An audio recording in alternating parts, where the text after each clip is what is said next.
રાણપુર શહેરમાં શ્રીરામ સોસાયટીના રહીશોની માંગણીને લઈને વર્ષો બાદ પાણીની લાઈન મંજૂર થતા આગેવાનોને હસ્તે ખાતમુહૂર્ત કરવામાં આવ્યું।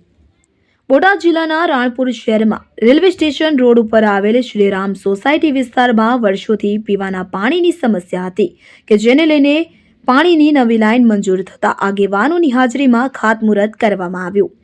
શ્રીરામ સોસાયટીમાં વર્ષોથી ત્યાંના રહીશોને પીવાના પાણીની ભારે હાલાકી પડી રહી હતી, ત્યારે આ રહીશો દ્વારા વારંવાર રાણપુર ગ્રામ પંચાયતમાં અને જિલ્લા પંચાયતના ચૂંટાયેલા સભ્યોને રજૂઆત કરવામાં આવતી હતી।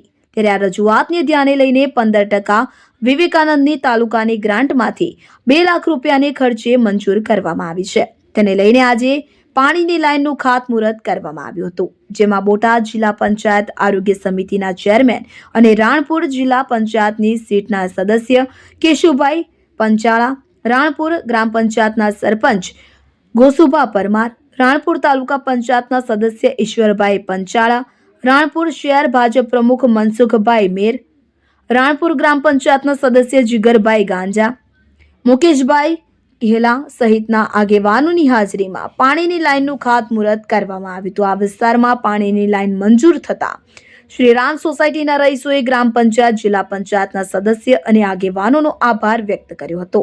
આગેવાનોને ગુલદસ્તો આપી મોઢું મીઠું કરાવીને સન્માન કર્યું હતું। મારું નામ કેશુભાઈ ધરમસિંહભાઈ પંચાળા, આરોગ્ય સમિતિના ચેરમેન, બોટાદ જિલ્લા પંચાયત। રાણપુર શહેરમાં રામ સોસાયટીમાં પીવાના લાઇટની કામ મુહૂર્ત કર્યું છે। શું વિગત છે, કેટલાની ગ્રાન્ટ? એ 2 લાખની ગ્રાન્ટ છે અને 15% વિવેકાનંદમાંથી છે, તાલુકાના આયોજનમાંથી। અને આ વિસ્તારમાં જે પાણીની થોડીક તકલીફ હતી તો એના માટે નવી લાઈન મૂકવામાં આવી હતી। સરપંચ રાણપુર રામ સોસાયટીમાં પાણીની લાઈન નાખવામાં આવી છે, તેનું ખાતમુહૂર્ત કર્યું છે। શું વિગત છે? એમાં એવું છે કે હવે જે જૂની લાઈન હતી એ લગભગ 7-8 ફૂટ નીચે હતી અને બહુ વર્ષો જૂની હતી। જેમ જેમ વિસ્તાર વધતો ગયો એમ પાણી આમને ઓછું આવતું હતું, એટલે પછી એક નવી લાઈન વિવેકાધીન 15% વેતન મૂકી છે અને આશરે 2 લાખનો ખર્ચો છે। એટલે હવે એમને એ 4ની લાઈન હતી, હવે આ 6ની લાઈન કરી છે, એટલે એમને સંપૂર્ણપણે વ્યવસ્થિત પાણી આવી જશે। રિપોર્ટર વિપુલ લુહાર, ડીપી ન્યૂઝ, રાણપુર।